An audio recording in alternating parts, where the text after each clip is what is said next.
Hello everyone and welcome back to my channel. My name is Dwayne Kimball, United States Army veteran and retired VA rating specialist. In today's video, I'm going to explain what is a VA rationale and why it's important. Make sure you stick around.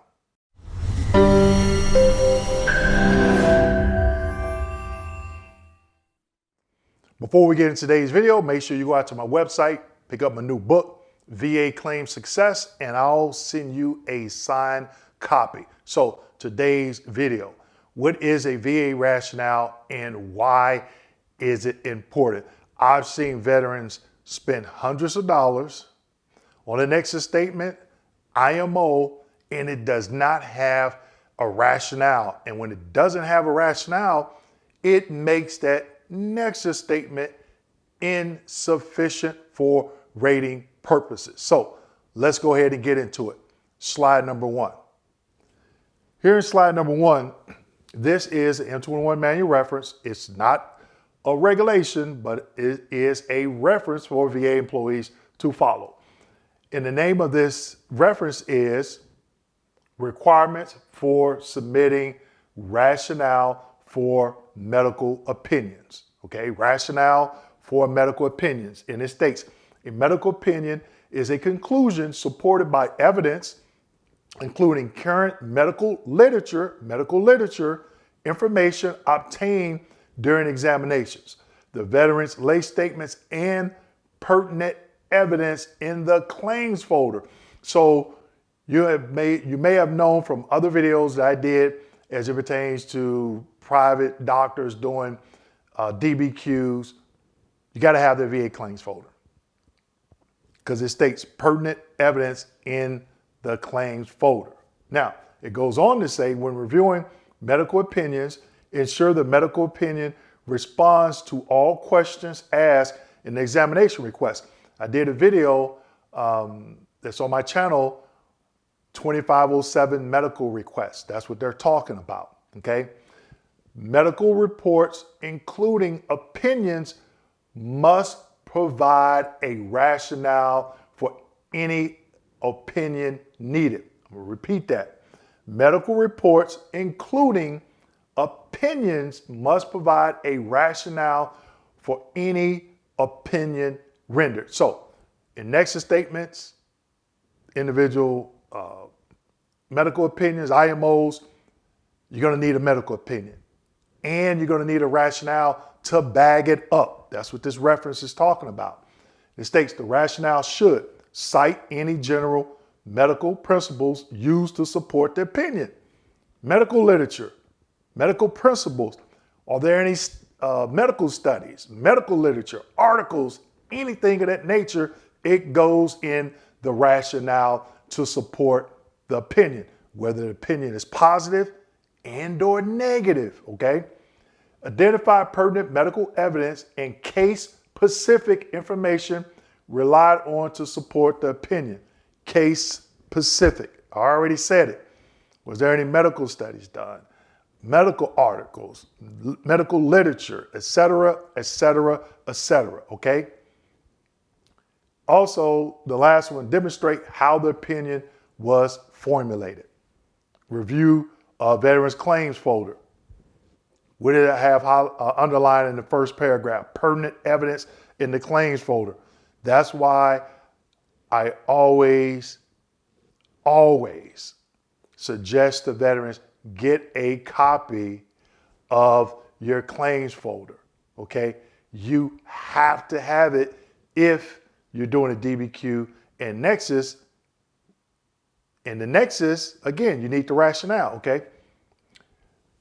Then the next paragraph, it states a rationale for a medical opinion should include supportive argument for any opinions rendered or conclusions reached with an analysis that can be considered when weighing contradictory or conflicting opinions. Now, what do they mean by that? Let's just say you submit a DBQ in Nexus that's positive, and their doctor does a DBQ in Nexus and is negative. Okay? So you want to make sure your rationale, I mean, you explain it, your doctor anyway, explains it very thoroughly, okay? Medical literature, other medical evidence to support it, okay? The rationale should provide clear conclusions based upon supporting data and analysis, including a reasoned medical explanation connecting the two, okay? So you should by now have already gotten the M21 number, and guess what? There's a court case down there, okay? So definitely make sure you Google that court case and you read it, because it could pertain to what you're doing with your claim.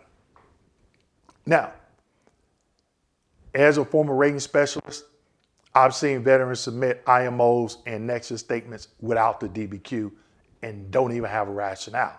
I've seen veterans submit DBQs, Nexus statements, or IMOs, and it doesn't have the rationale.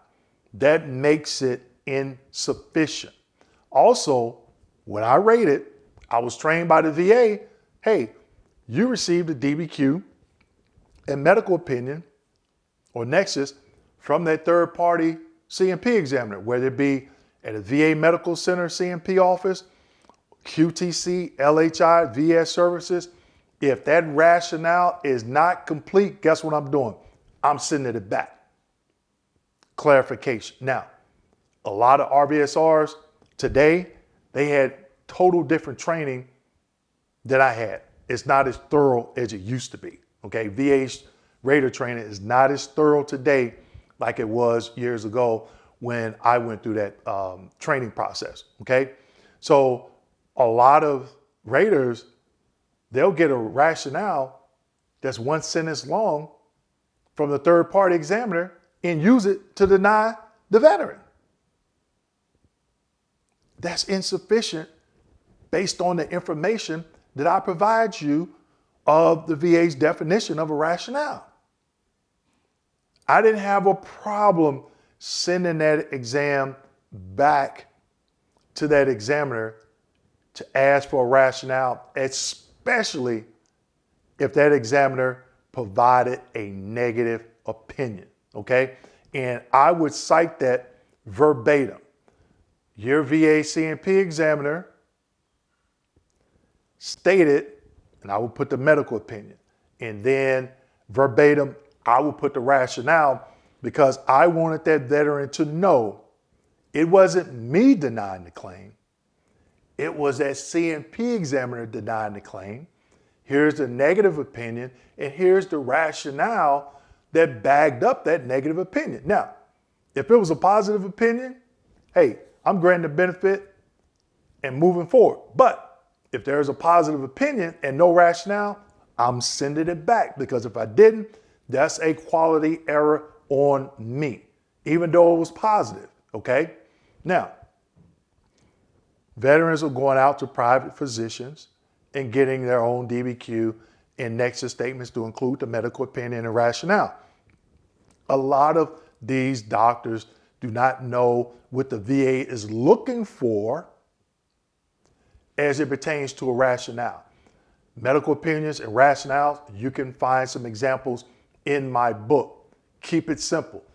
Print out this M21 manual reference, give it to them, and say, hey, you're saying that this condition is secondary to this, or this condition is due to this treatment I received in service. You're giving a positive opinion. Yep. Now, how did you come to that conclusion? What evidence did you review? Meaning medical evidence of active duty did you review? Service treatment records. Is there any medical literature? Is there any medical articles stating that the treatment or symptoms I presented with in service is a diagnosis of this? Whatever the case may be, okay? You have to give them something that they can use. I cannot tell you how many DBQs and Nexus statements, but mainly Nexus statements, where our clients would say, hey, I want you to review this, and I look at it, and my first question is, where's the rationale? And the client is like, what do you mean rationale? I don't know what a rationale is. Then my next question is, if you don't mind me asking, how much did you pay a private doctor to do this rationale? and they'll tell me the fee, and I'm like, you have to go back and get a rationale. How did the doctor or examiner come up with this conclusion? What evidence was reviewed? Okay, so in my book, I give an example of a Nexus statement that I created for my own examiners when I was going through the process, okay? And I give you some examples of the medical opinion, also rationales. If you have the book, go back and look at it again. It's an illustration. If you don't have the book, get the book, look at this video again, a second time if need be, because you don't want to go pay for a rationale if you decide to do it. I don't tell veterans not to pay to get a DBQ done or not to pay for a Nexus. That is totally up to you.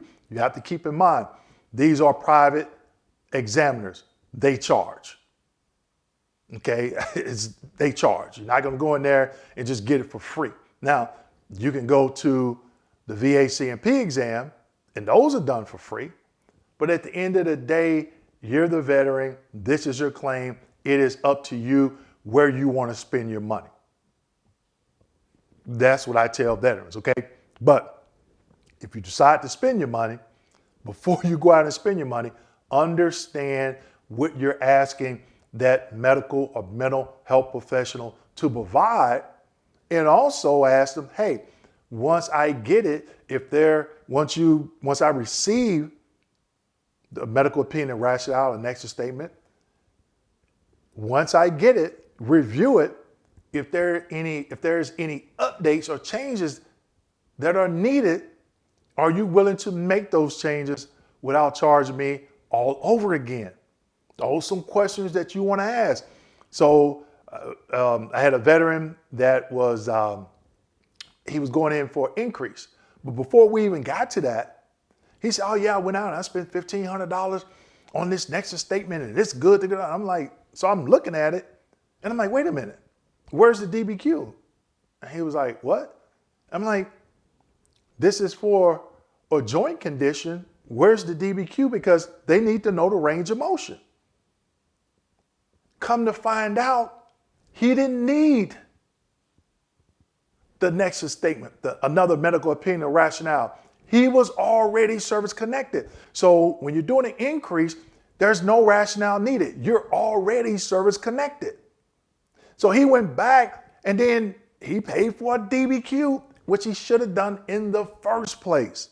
Okay. So again, before you go out and you start spending this money, if you decide to, understand one, if it's needed, two, when it's complete, if there are any changes that are needed to this rationale or Nexus or IMO, will it be an additional charge?